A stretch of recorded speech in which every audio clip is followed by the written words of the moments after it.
Very much sir आपके कीमती वक्त के लिए। जुबैरी साहब, आज मुस्तफा नवाज खोखर साहब ने इस्लामाबाद हाई कोर्ट से रुजू किया है। कहते हैं मुसव्विदा जो है आईनी तरमीम का मंजर आम पर लाया जाए। पेशावर हाई कोर्ट में दरखास्त दायर हुई, यही उन्होंने कहा कि मंजर आम पर लाए मुसव्विदे को। बलोचिस्तान बार काउंसिल ने सुप्रीम कोर्ट में दरखास्त दायर की, कहा यह तरमीम गैर कानूनी है, ट्राइकोटमी ऑफ पावर्स के कानून के खिलाफ है। लेकिन हुकूमती हल्के इस आईनी तरमीम के जितने हक में नजर आ रहे हैं, लग ये रहा है कि वकला बरादरी उनको रोक नहीं पाएगी। अदालतें शायद इस आईनी तरमीम के राह में कोई रुकावट नहीं डालेगी। बिलावल साहब की जो स्टेटमेंट है, अदम एतमाद का इजहार आने वाले चीफ जस्टिस के लिए, जिनके आने में अब 16 दिन रह गए और नोटिस नहीं निकल रहा। जुबैरी साहब, हाँ, बिस्मिल्लाहिर्रहमानिर्रहीम। ये तो खैर तला ये तो अल्लाह को मालूम है कौन क्या करेगा, क्योंकि सबसे बड़ा प्लानर वल्लाहु खैरुल माकिरीन, अल्लाह है द बिगेस्ट प्लानर। हमें हमारे अगर अल्लाह ने हमारे लिए खैर रखी होगी तो जरूर इंशाल्लाह ये आईनी तरमीम नाकाम होगी। अब वो आने वाले चीफ जस्टिस जो अभी आए भी नहीं है, उनके बारे में वो किस तरह से ये बात कर सकते हैं, तो कोई उनसे पूछे कि आपने अदम एतमाद, उनके अदम एतमाद से तो कुछ नहीं होता। तो इशू ये है कि वो आने वाले चीफ जस्टिस जो हैं वो आईन और कानून के हिसाब से चीफ जस्टिस ऑफ पाकिस्तान होंगे। हाँ, वो क्योंकि आप समझते हैं कि वो आपके हक में फैसले नहीं करेंगे, जिसको आप चाहते हैं ये आईनी अदालत बना के अपने हक में फैसले कराने वाले जजेस लगाना, तो वो शायद आपको इनसे उम्मीद नहीं होगी, क्योंकि ये आईन और कानून के हिसाब से, और आईन और कानून वो जो 1973 का आईन है, ये नहीं जो अब ये 2024 का आईन बनाना चाहते हैं। क्योंकि मैं तो समझता हूँ कि ये आईन जो है, तो आईन बिल्कुल एब्रोगेट हो जाएगा, इसको खत्म कर दिया जाएगा अगर आपको अदालत, क्योंकि देखिए हमारी यहाँ मुकन्नना जो है पार्लियामेंट, एग्जेक्टिव और judiciary are equal partners of in the under the constitution. ये कोई एक इदारे को यह इख्तियार नहीं है कि दूसरे को खत्म कर दे। पार्लियामान अपनी आईनी जो उनको हक है आईन में तरमीम करने का और कानून साजी का, उससे बेसिक स्ट्रक्चर जो आपका बुनियादी ढांचा होता है आईन का, उसको तो खत्म नहीं कर सकती। क्योंकि ये थोड़ी है कि आपका आईन के तरमीम करके आप अदालत को ही खत्म कर दें, एक नई अदालत बना दें, सुप्रीम कोर्ट को बिल्कुल खत्म कर दें। तो ये सारी चीजें हैं, और ये जो आप रोक सकेंगे नहीं रोक सकेंगे वो तो अल्लाह को मालूम है क्या होगा। क्योंकि पहला तो सवाल यही है कि जिस पार्लियामेंट के ये लोग हिस्सा हैं, उस पर भी बड़े सवालात हैं कि आया ये भी सही इलेक्शन से ये इलेक्ट हुए। तो ये भी इशू है कि whole election process was highly rigged.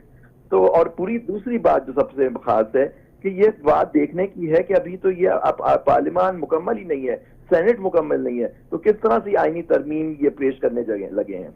अब सर, काजी फाइज ईसा साहब के बारे में मीडिया में, सोशल मीडिया में बहुत कुछ चलता है, और उनकी तरफ से रिस्पॉन्स आता है, रिएक्शन आता है, तो लगता है कि उनकी स्ट्रेटजी है इग्नोरेंस इज ब्लिस, कि कम से कम चीजों का जवाब देना है, डिस्कस ही नहीं करना है। वो अदालत के अंदर भी कहते हैं कि मैं नहीं जानना चाहता अखबारों में क्या चल रहा है, टीवी पे क्या चल रहा है, सियासत की बात ना करें, सिर्फ आइन की बात करें।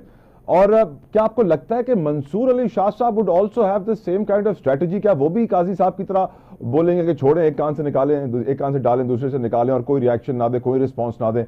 या आपको लगता है कि शाह साहब की तरफ से कोई ना कोई जवाब आएगा बिलावल साहब की स्टेटमेंट का? नहीं, मैं नहीं समझता कि आई थिंक हमारे जज साहिबान को बिल्कुल ये सियासी बयानात का जवाब नहीं देना चाहिए। जजों को अपने जजमेंट से बोलना चाहिए। जो उनके सामने केस आए, मुद्दा आए, उसको आइन और कानून और इंसाफ के साथ उसको फैसला करना चाहिए। उन पे तनकीद बिल्कुल कीजिए, आपका तनकीद का हक है, लेकिन जजमेंट के बाद ये कह देना कि अभी वो चीफ जस्टिस आए नहीं होंगे, और ये कहना कि चीफ जस्टिस साहब जवाब नहीं देते, तो माशाल्लाह वो तो काफी खतो किताबत करते हैं, और वो हर चीज का जवाब तो बड़े ठोक से देते हैं, ठोक दबा के। तो आपने खुद रिसेंटली देखा कि उनके खतूत आज से नहीं, पिछले साल से ही चले आ रहे थे, तो जवाब देता। और आप लोग जर्नलिस्ट के बारे में तो उनके माशाल्लाह, मैं भी कोर्ट में था, बड़े रिमार्क्स होते हैं जब उठ के जा रहे होते हैं वहां से कि वो क्या लिखने जा रहे हैं। तो ये चीजें ऐसी बात नहीं है जो मैंने अपनी आंखों से देखी है। तो ये आपका जो सवाल है कि वो कोई जवाब नहीं देते, मैं इससे मुत्तफिक नहीं हूँ।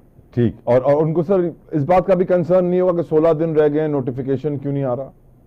उनको क्या होगा, वो तो जा रहे, वो तो उनकी तो यहाँ तक बातें हो रही थी कि वो तो खुद अपनी तौसी की उसमें उम्मीद में है। लोग कह रहे थे, पता नहीं, वो तो मुझे नहीं मालूम कि वो, क्योंकि जब उन्होंने किसी अखबार में लगाया कि उन्होंने मना कर दिया, तौसी नहीं लेंगे, तो उन्होंने, उनके सेक्रेटरी ने खत लिखा अगले दिन कि इस तरह की कोई बात नहीं हुई थी। तो अब मुझे नहीं पता 16 दिन में गवर्नमेंट भी चाह रही है कि वो, अब क्योंकि फारूक नाइक साहब ने भी, जो वाइस चेयरमैन भी है पाकिस्तान बार काउंसिल के, उन्होंने कहा है अब 2 चीफ जस्टिस होंगे पाकिस्तान के। तो अब पता नहीं है वो चीफ जस्टिस पाकिस्तान होंगे, चीफ जस्टिस सुप्रीम कोर्ट होंगे, ये अब ये देखना है। और इससे देखिए जो इसलिए नहीं आ रहा नोटिफिकेशन की, ये पूरी कोशिश करेंगे इस आईनी तरमीम को लाने में एक नामुकम्मल मुकन्नरा में, और वो कोशिशों में है किसी तरह 2/3 अक्सरियत हासिल कर लें। वो जजमेंट भी उनके हक में दे दी गई, रिव्यू कर गए, अब तो वोट भी काउंट होगा। सर, काजी फाइज ईसा साहब का आखिरी दिन 25 अक्टूबर और आईनी तरमीम की तारीख बता दिया गया है कि 25 अक्टूबर तक